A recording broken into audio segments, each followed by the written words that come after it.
지나온 세월들이 정말 하나님 앞에 부족함에도 불구하고 하나님이 참 저를 사용해 주셨고 주의 은혜로 목회할 수 있었다, 이렇게 생각이 들어져요. 제가 하나님 앞에 은혜를 받고 제가 가장 은혜를 받았던 것은 제가 좋은 청년 지도 전사님을 만나서 그분에게 영적 훈련을 받으면서요, 매주 산기도를 토요일마다 다녔고, 그 당시에 또 금요일 날에는 제가 여의도 순복음교회 철야기도를 청년 때 고등학교 졸업하자마자 다녔습니다. 그때 제가 다닐 때는 여의도 순복음교회가 5만 성도였거든요. 그때 참 은혜를 많이 받았어요. 방언도 받고 은사도 받고 예수를 만나고 나가지고 얼마나 그때 금식하고 막 그랬어요. 그리고 그렇게 은혜 받고 금식하면서 정말 하나님 앞에서 콜링이 오더라고요. 콜링. 하나님의 부르심이 오더라고요. 그래서 하나님 앞에 세상과 세상의 모든 것들은 다 안 보이고요. 하루를 살더라도 내가 나를 구원하신 그 주님을 위해서 복음을 전하다가 주를 위해 살다 하는 것이 소원이었어요. 그래서 제가 신학교를 가게 되었습니다. 저희 가정은 믿지 않는 가정이었는데요. 제가 처음 예수를 주일학교부터 예산중고등학교에 시골 교회에서 다니다가 서울에 와서 이제 신앙생활을 더 이렇게 뜨겁게 하게 되었는데, 제가 신학교 가서 제가 갈 때에 부모님한테 인사를 드리러 갔습니다. 고향에. 제가 부모님께서는 저를 가장 우리 집안을 일으키고 또 이렇게 부모에게 이렇게 잘할 그런 그래도 똑똑한 아들로 기대하는 아들로 생각했었거든요. 그런데 제가 어느 날 서울에서 올라와가지고는 제가 신학대학을 가겠습니다, 이렇게 말하니까 부모님들이 참 놀랐어요. 신학교가 뭔지도 모르고 사랑하는 아들이 신학교를 간다고 하니까 뭐 아들이 간다는 일을 반대를 할 수는 없고, 참 설득을 부모님께 하고 나서 제가 절하고 고향을 떠나올 때에 저희 아버님께서 금반지를 닷돌을 빼어주시면서 이것으로 등록금을 해라. 아니, 이것밖에 없다. 그리고 제가 그 부모님께 절하고 내가 이제 목사가 돼가지고 그리고 나서 부모님이 떳떳할 때에 그때 고향에 내려가겠다 하고 부모님에게 연락을 안 했어요. 그와처럼 내가 하나님 아버지를 내가 정말로 영적인 아버지로 섬기고 또 주의 길을 가겠다라고 그 신학교를 가면서 집에 부모님 형제에게 알리지 않았어요. 그리고 서울에서 신학을 하게 되는데, 성신을 공부하게 되는데, 누가 저를 위해서 기도해주는 사람 하나도 없고, 또 저를 위해서 이렇게 물질적으로 이렇게 하는 분도 없고, 제가 아르바이트 이렇게 공사장에 다니면서 일하고 막 그렇게 하면서 신학을 하게 되는데, 얼마나 그때도 서울에 얼마나 사람이 많습니까? 차가 많잖아요. 근데 저는 갈 곳이 없더라고요. 갈 곳이 없어요. 내가 정말 주의 길을 가면서 정말 고아가 돼가지고요. 갈 곳이 없더라고요. 그래가지고 제 장충당 공원에 앉아있을 때도 있었고, 남산에서 서울 시내를 바라보게 되면 저렇게 집이 많은데 내가 구할 조선은 아무도 없구나. 그래서 이제 그때는 통행금지가 있을 때인데 내려와가지고 교회가 불 켜지는 교회, 그때는 교회들마다 철야기도를 항상 하거든요. 그래서 그 교회 가가지고 뒷자리에서 기도하다가 방석을 깔고 엎드려서 잠을 잔 적이 얼마나 많은 날들 그렇게 외롭게 잤는지 모릅니다. 얼마나 그 많은 거리들은요, 버스 탈 토큰도 없어가지고, 회수권도 없어가지고, 걸어다니고. 예수 때문에 이렇게 너무나 고생을 했어요. 농을 먹지를 못하니까 배가 고프잖아요. 그럼 제가 수돗물을 먹습니다. 수돗물을 배를 채우게 되면요, 배가 출렁출렁하고요, 막 그래요.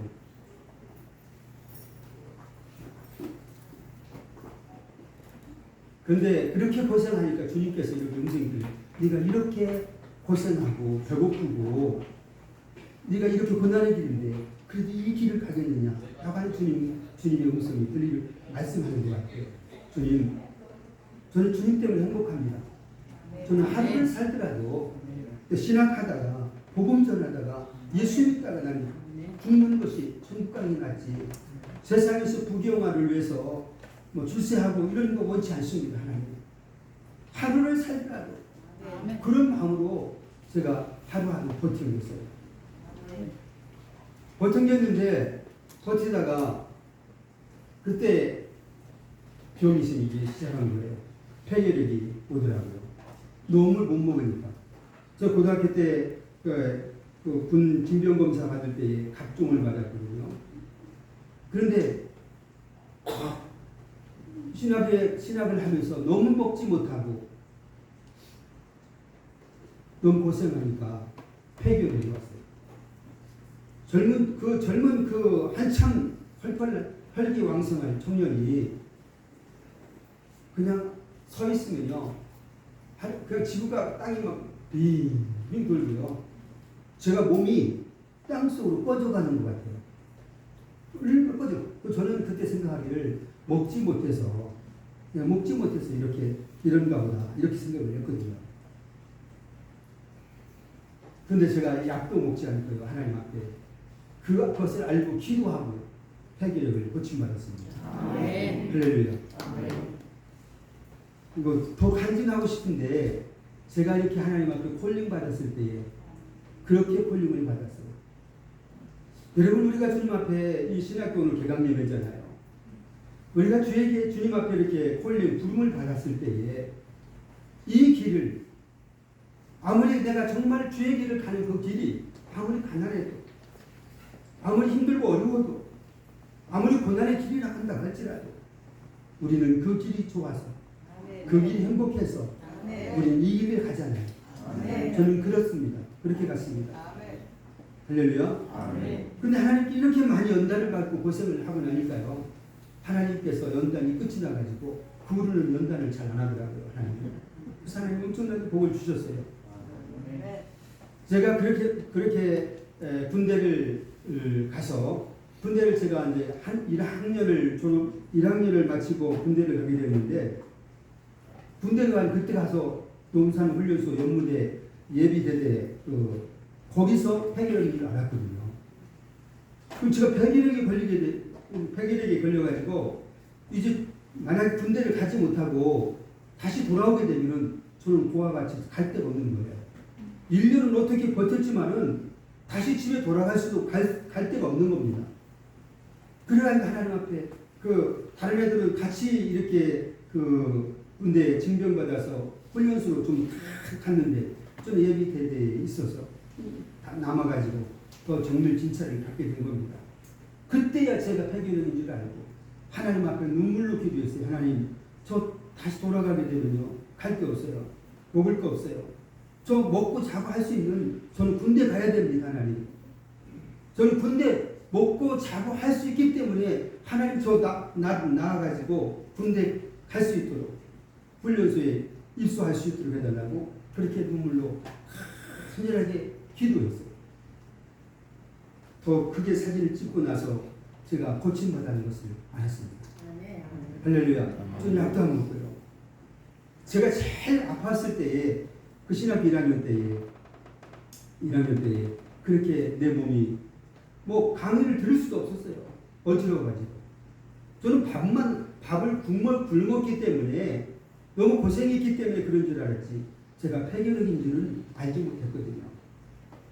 이렇게 제가 하나님 앞에 주의 종으로 이렇게 신학교에 부름받았을 때 이렇게 시작했습니다. 그리고 나가지고 제대하고 나가지고 개척을 하고 개척을 해서 결혼도 하기 전에 총각이 개척했으니까 이것은 너무나 이것은 무모한 짓이죠. 열정만 있고 뭐 신학 다 한 것도 아니고 목사도 아니고 근데 그때는 전도사도 개척했어요. 저 총각으로 개척해가지고 제가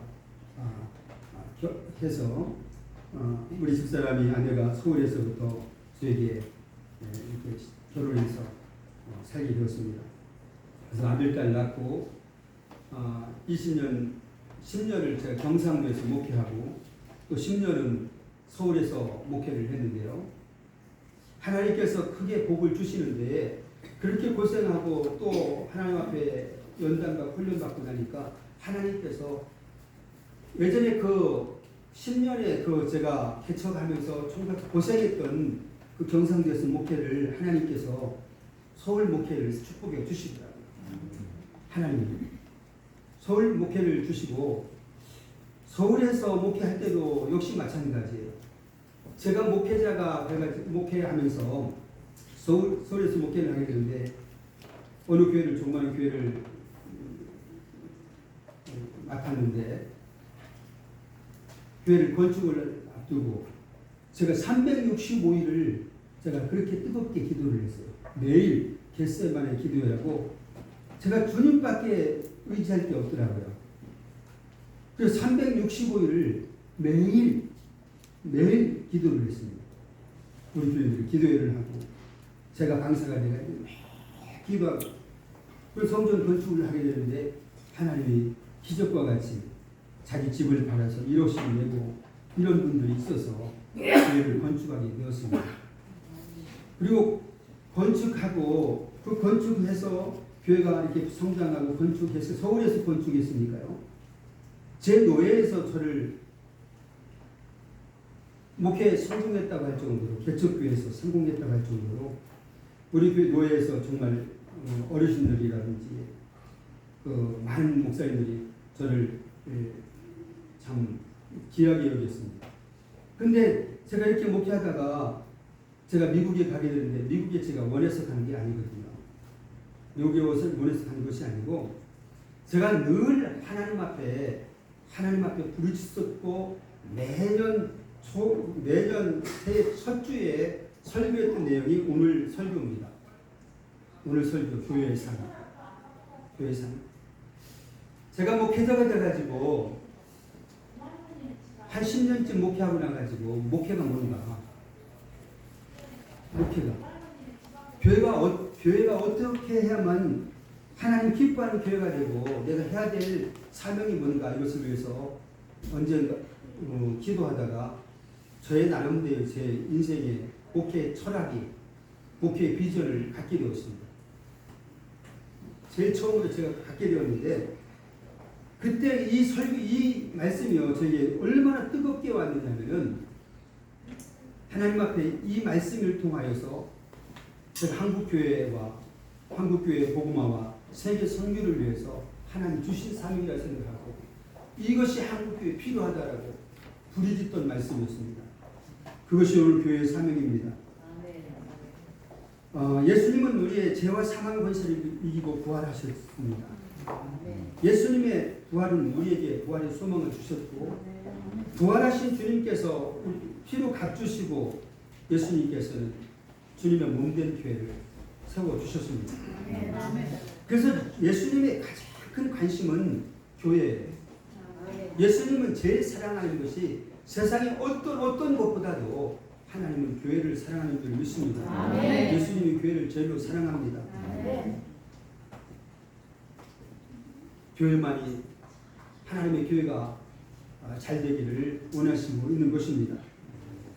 저는 이 말씀을 통하여서 이 말씀을 받고요. 제가 이 말씀을 받을 때 얼마나 가슴이 뜨거웠는지 이루 말할 수 없어요. 제가 시간을 정하고 설교를 해야 될 것 같습니다. 47분이니까 10분까지 하겠습니다. 3시 10분까지. 제가 왜 그렇게 설교를 제가 제 간증으로 시작했는지 모르겠습니다. 다녔으니까 제 간증이 나가네요. 왜냐하면 신학교 개강 예배이기 때문에 제가 이렇게 신학교를 출발했다라고 간증하게 됩니다. 저는 이 교회를 보면서 주님이 가장 사랑하고 교회가 잘 되기를 원하고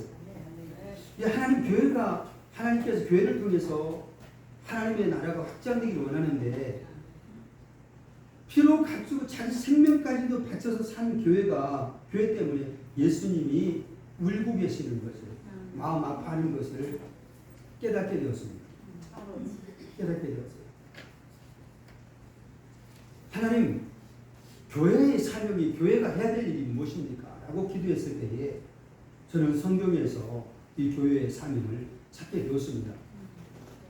저는 첫 번째로 교회는 부르심의 사명을 가져야 돼요. 부르심의 사명. 콜링이죠. 개인적으로도 하나님 앞에 하나님께서 우리를 하나님이 부르셨기 때문에 오늘 나와 여러분은 주의 종이 되었고 또한 우리가 이렇게 신학을 공부할 수 있는 선지생부가 되는 것이죠. 하나님 앞에 부르심을 받았기 때문에 하나님이 불러주시지 않고 콜링 받지 않았는데 이 일 하는 사람들은요 자기도 힘들고 죽게 되고 남도 죽이는 거예요. 그러나 하나님이 나를 콜링하고 하나님이 주신 사명이 있는 사람이면요 이 길이 아무리 가난해도 이 가는 길이 이 주의 길을 가는 길이 배고프고 힘들고 어렵고 환난과 핍박이 있어도 이 길이 행복한 거예요. 주인이 기쁜 겁니다.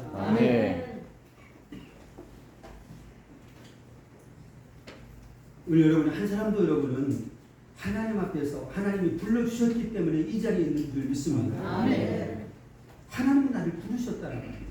그 성경에 보게 되면 하나님은요 내가 하나님 앞에 찾아간 것이 아니라 내가 하나님을 뭘 하겠다라고 하는 것이 아니라 하나님이 나를 불러주셨더라고요. 하나님이 나를 선택하셨더라고요. 여러분 성경에 보게 되게 되면은 이것이 하나님의 부르심이 하나님의 뜻이고 하나님 예수님의 사역이었습니다. 성경에서 여러분 창세기에 보면 타락한 아담이 하나님을 먼저 찾아가는 것이 아니잖아요. 하나님 내가 잘못했습니다. 하나님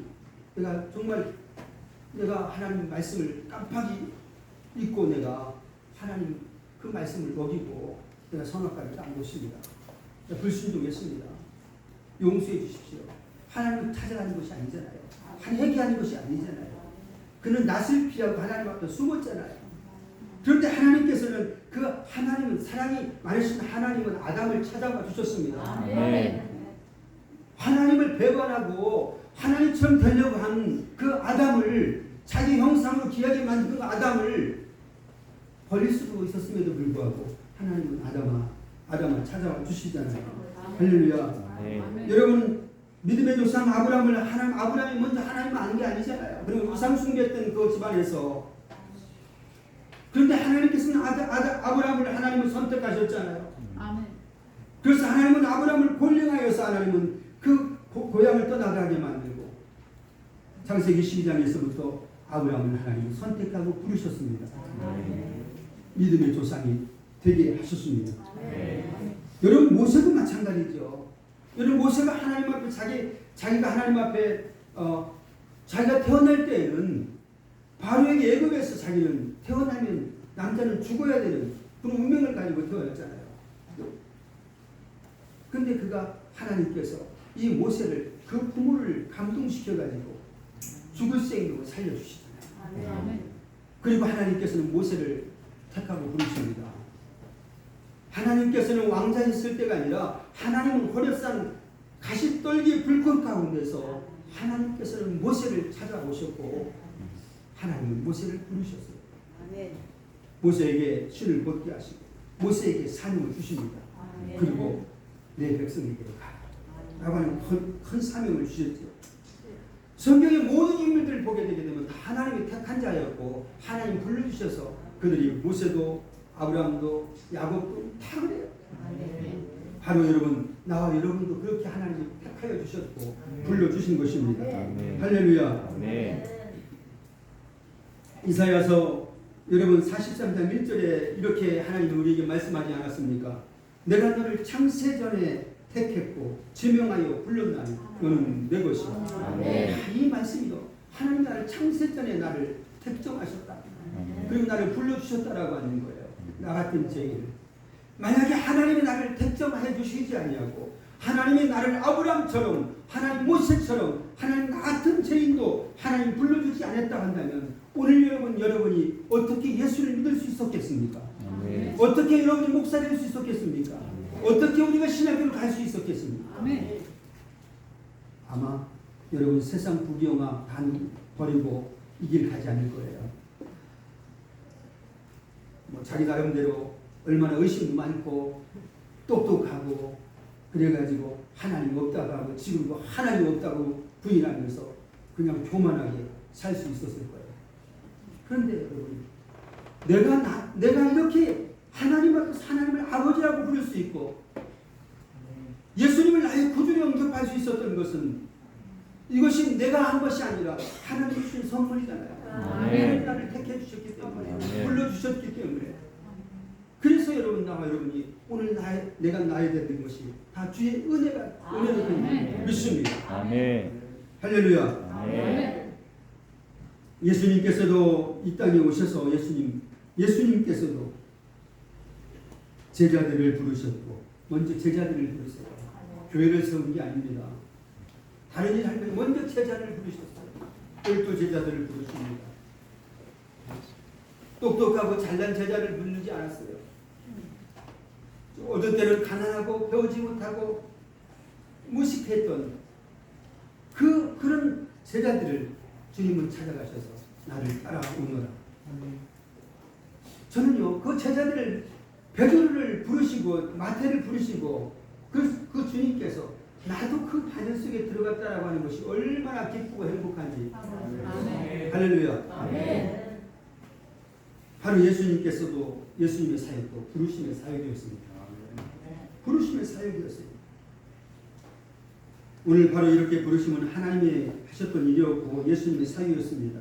이 부르심의 사역이 오늘 교회의 사역이 되어야 돼요.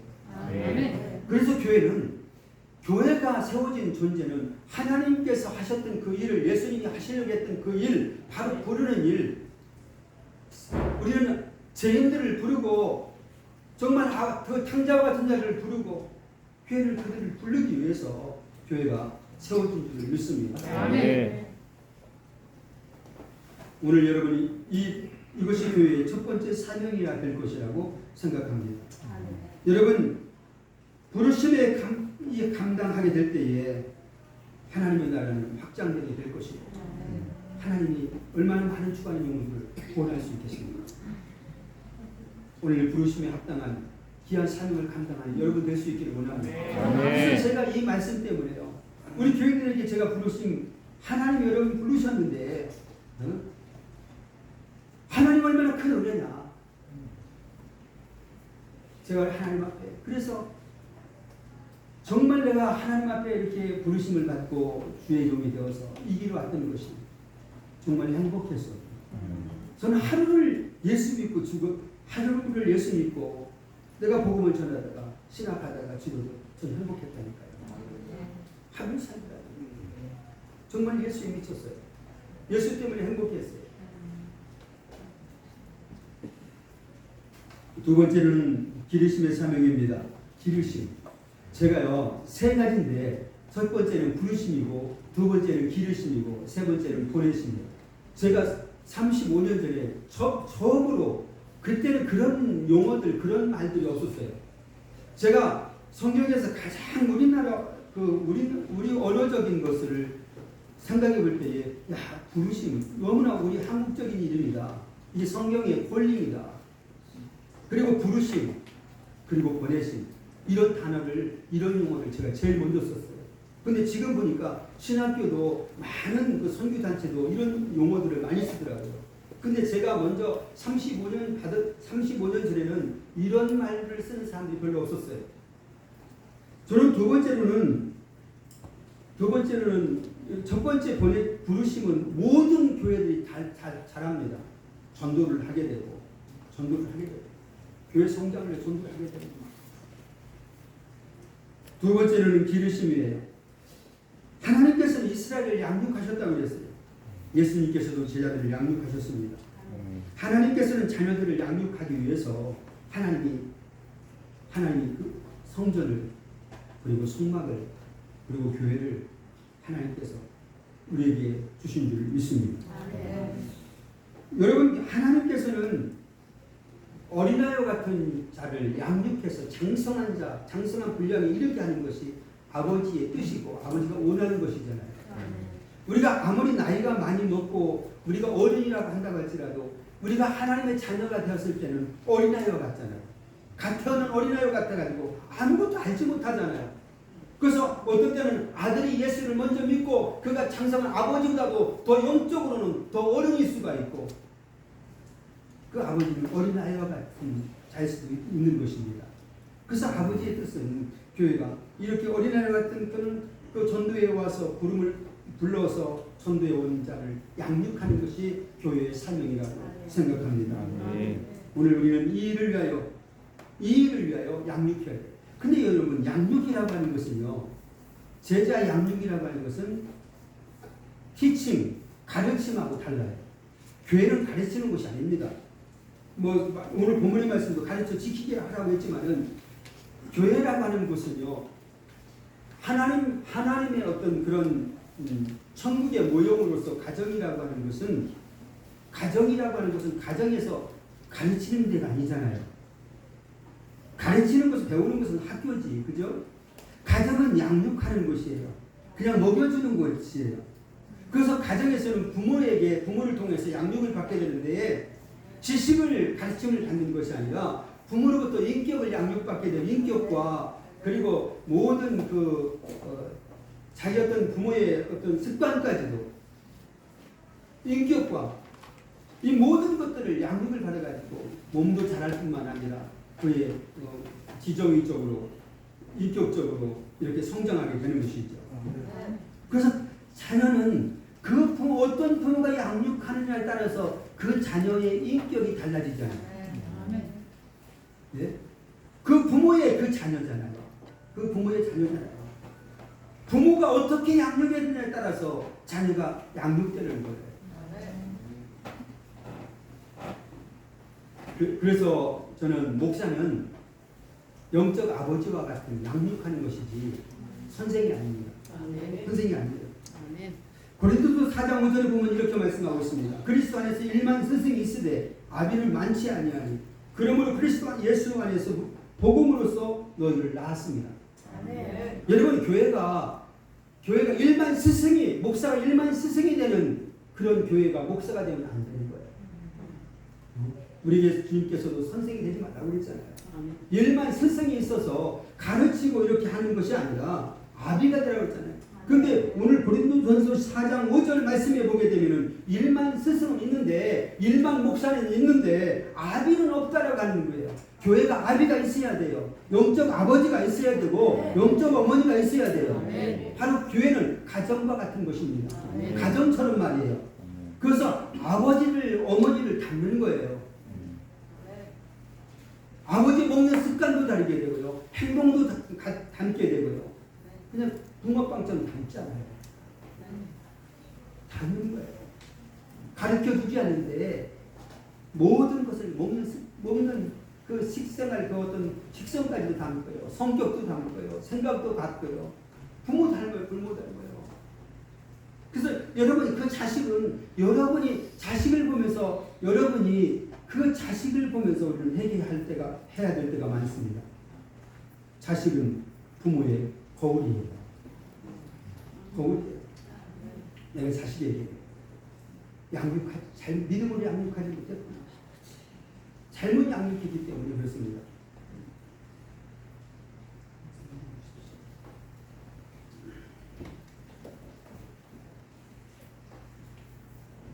그러므로 여러분, 교회는 하나님 앞에서 가정과 같처럼 양육하는 교회가 돼요. 예전에 우리 한국교회가 제가 한 80년대 때 보게 되면요, 제자 훈련이 한번 유행했을 때가 있어요. 근데 요즘은 그런 제자 양육에 그렇게 또 막 하지 않더라고요. 유행처럼 그때는 제자 양육을 해야만 교회가 건강한 교회고 잘 이렇게 될 줄 알았어요. 그래서 제가 그 일대일 제자 양육 받으러 가고요. 옥하는 목사님 사랑의 교회 가가지고 그 제자 양육 받으러 가고요. 근데 성경이 말하는 양육이 그런 제자 양육이 아니었어요. 제자 양육이 그냥 보여주면 돼요. 보여주면 돼요. 목사 닮는 거예요. 목사 영성 닮는 거고 목사의 믿음만큼 성도들이 잘하는 것입니다. 아멘. 정확한 이론은 아니지만 선배 목사님들께서 목양의 가장 건강한 목양의 수는 200명 성도라고 말하더라고요. 200명 성도. 양이 목자를 알고 목자가 양을 이름을 다 알 수 있는 200명. 그게 가장 건강한 가정과 같은 하나님 기뻐하는 그런 목양의 수가 아닌가. 근데 지금 200명, 300명 되는 교회는 큰 교회 여기지 않잖아요. 명함도 못 내놓잖아요. 언제부턴가 교회가 성장하기 시작하게 되는데요. 교회가 이제는 1000명대 교회와 이제 10,000명 교회도 이제는 대형교회라고 말하지 않고 이제는 10만 명, 20만 명 막 이런 교회잖아요. 저는 그런 교회를 한 번도 불러해 본 적이 없습니다. 저는 그런 교회를 보면서 너무너무 주님의 마음으로 그런 교회를 볼 때에 눈물나게 가슴이 아프더라고요. 왜냐하면 제가 5만 성도라고 했을 때 여의도 성공교회가 지금 은혜 받으러 금요일 예배 갔다 그랬잖아요. 근데 어느 날 여의도 성공교회가 50만 성도가 넘더라고요. 각 성전, 지성전이 생겨지더라고요. 여러분, 지성전을 왜 세웁니까? 그래가 인터넷에 그 영상으로 예배를 드리잖아요. 저게 아닌데, 저 교회가 저 아닌데. 이미 이 우리나라의 가장 훌륭한 우리 조영기 목사님 이제 하늘나라 가셨지만 저는 계실 때도 저는 그렇게 가슴 아파했던 사람입니다. 저건 아닌데. 저 하나님 기뻐하지 않는데.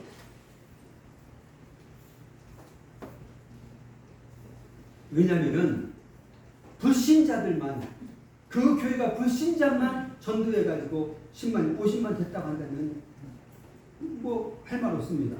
하나님 기뻐할 거라고 생각해요. 그런데 한국교회가 성장하게 될 때에 그런 대형교회가 생겨지게 되게 되면 다 수평이동입니다. 어떠한 교회가 세워지게 되게 되면은 큰 교회로 먼저 세워지는 거예요. 사역자들 많고 찬양 사역자들 많고 시스템이 좋고 주차장이 좋고 손으로 몰리게 되는 거예요. 그런데 교회가 수평이동합니다. 개척해서 가는 거예요. 지구촌 교회가 또 그런 교회고 이 교회 옆에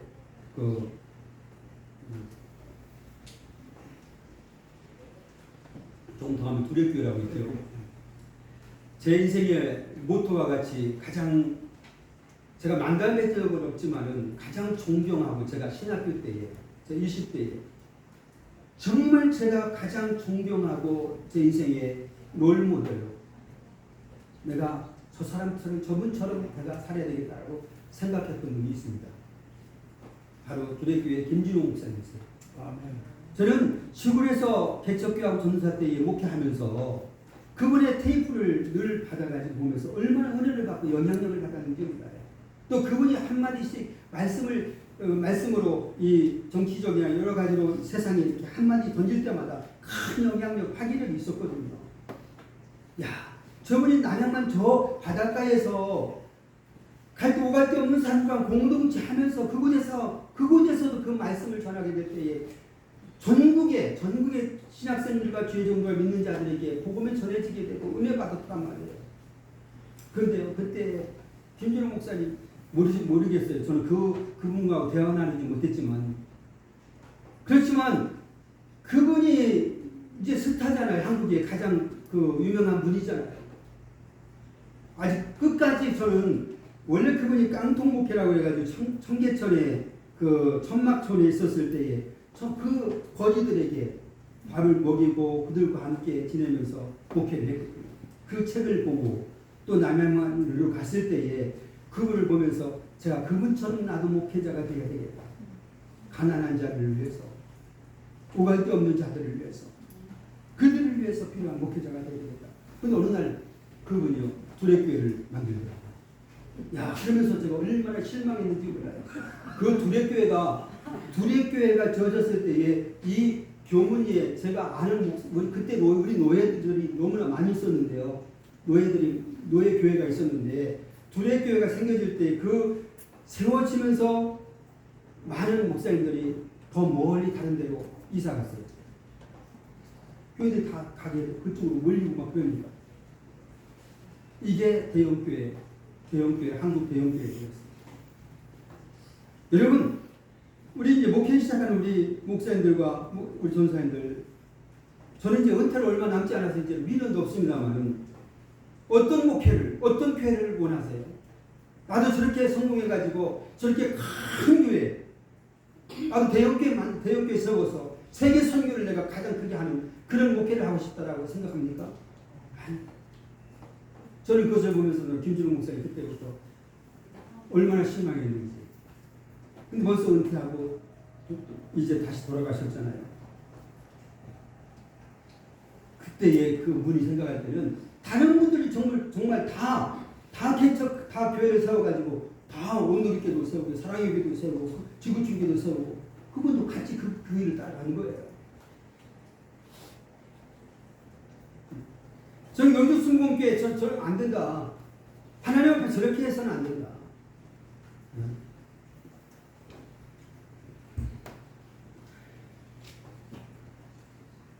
시간이 없기 때문에 제가 세 번째로 넘어가도록 하겠습니다. 마지막에는 보내심에 너희는 가서 주님의 지상 명령이잖아요. 유언과 같은 말씀이잖아요. 하나님은 독생자 예수님을 그 아들을 우리를 위해서 이 세상에 보내주셨잖아요. 하나님 먼저 보내주신 거예요. 보내심. 할렐루야. 아멘. 하나님이 우리가 먼저 가라고 하는 것이 아니라 하나님이 먼저 보내셨어요. 누구를요? 자신이 먼저 온 거예요.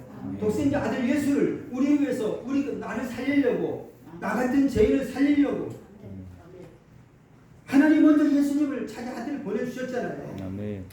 그 하나님께서 바로 그 예수님이 오늘 우리에게 명령하기를 너희는 가라고 말씀하고 있는 것입니다. 그러므로 하나님도 예수님을 보내셨고 예수님께서도 제자들을 부르시고 양육해가지고 그들을 있는 것이 아니라 그들을 둘씩 12제자를 70명의 제자를 파송했잖아요. 둘씩 파송했잖아요. 가서 복음을 전하라. 바로 예수님의 목회는 많은 사람을 불러 모으거나 더 예루살렘 성전을 더 크게 짓지 않았다라고 하는 것입니다. 예수님이 할 수 없어서 못했겠습니까? 예수님이 과거에서 예수님이 한 번 설교할 때에 얼마나 많은 사람들이 몰려와요. 예수님이 설교할 때 광야에서 설교하게 될 때에 500여 기적이 일어나게 될 때에 여자와 어린아이 빼고 남자만 장정만 5,000명이 먹었으니까 여자와 어린아이까지 합치게 되면 몇만 명이라고 하잖아요. 그런 교회를 지금 같으면 짓지 않겠습니까?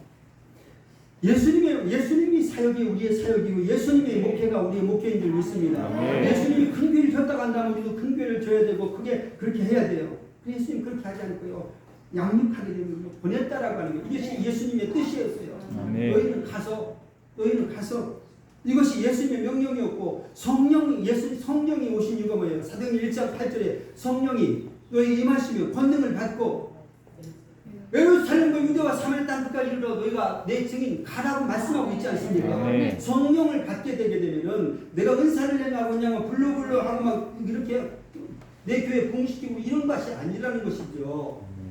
성령이 온 증거는 우리가 가기 위해서 복음을 전하러 가기 위해서 떠나기 위해서 성령의 권능을 주신 것이죠. 할렐루야. 바로 여러분 보내심은 예수님의 지상 명령이며 교회 성도의 대사명이었습니다. 보내는 곳까지 가야 합니다. 선교사를 파송하고 후원하는 보내는 교회가 선교하는 교회가 아니에요. 너희는 가서라고 하는 것은 선교사님만을 말하는 것이 아니고 너희라고 하는 것은 너희는 바로 모든 성도들 예수 믿고 세례받고 예수를 구주로 영접하고 세례받고 그리고 성령을 받았으면은 너희는 다 너희는 가라고 하는 것입니다. 여러분 교회에서 가라는 교회가 어디 있겠습니까? 교회는요 물이 흐르듯이 흘러가야 돼요. 물이 흐르다가 고여있게 되게 되면요, 물이 썩습니다. 물이 흐르듯이 교회는 흘러가야 돼요. 네. 흘러가야 돼요. 그 뒷문을 열어야 돼요. 그래야 건강한 교회가 될 수가 있습니다. 네.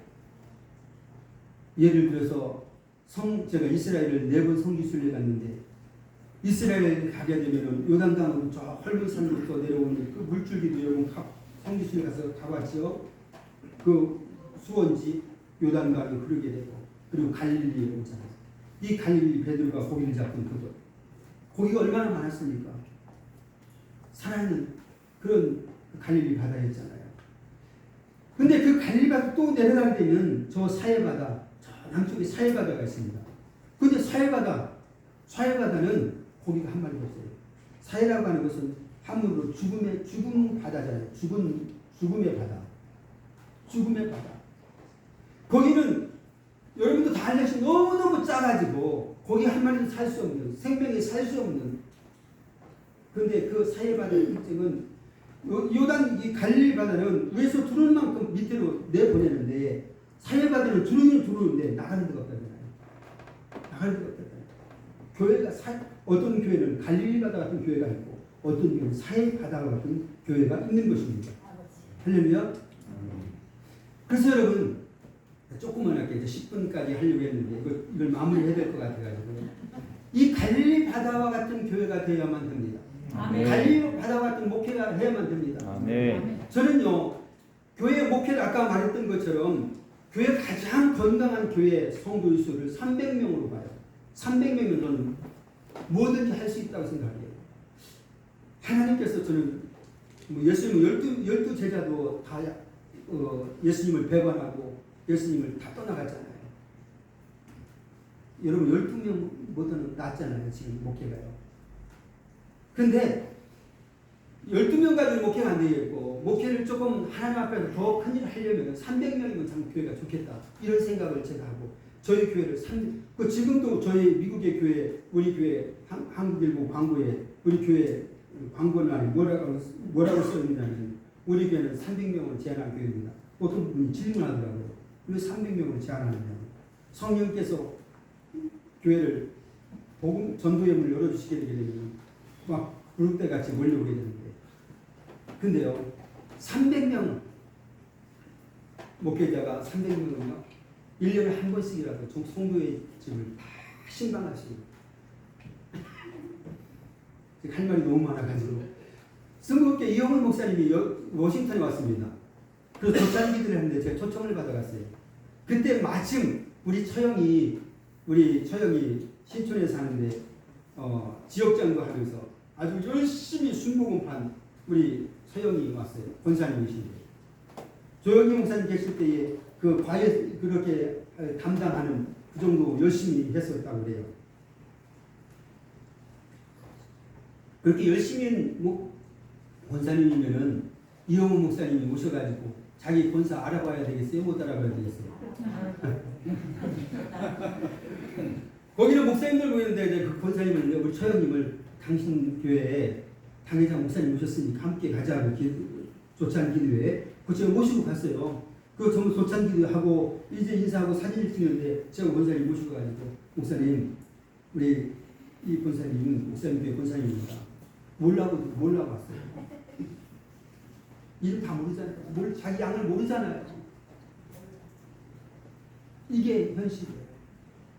교회가 어디 기업입니까? 뭐 조직적으로 그렇게 전도사를 부목사를 100명씩 줘가지고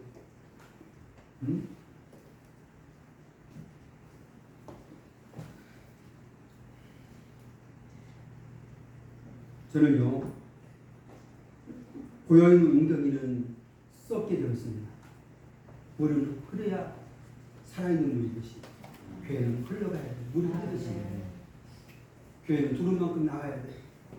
옛날에 교회 성장 연구소에 그 명박 그 박사님께서 뒷문을 막아라고 하는 책이 있었어요. 교회 성장 시리즈에.